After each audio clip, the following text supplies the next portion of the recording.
Have you ever wondered why some people are amazing at math, while others excel in art or music? It turns out there are different ways to be smart. One psychologist, Howard Gardner, came up with this cool idea called multiple intelligences. It's like having different superpowers for your brain.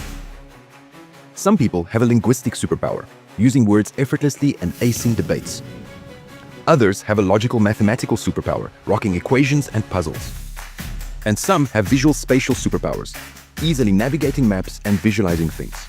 There's also musical intelligence and bodily kinesthetic intelligence for all you athletes and dancers out there. Or how about interpersonal intelligence, which is useful when it comes to understanding others and managing relationships? Intrapersonal intelligence is more about knowing yourself and being good at introspection. And naturalistic intelligence is something like connecting and being able to recognize patterns in nature easily. Knowing your strengths can help you choose classes you enjoy, find hobbies that fit you perfectly, and even figure out what you might want to do in the future. It's all about understanding yourself better and using your superpowers to rock your life.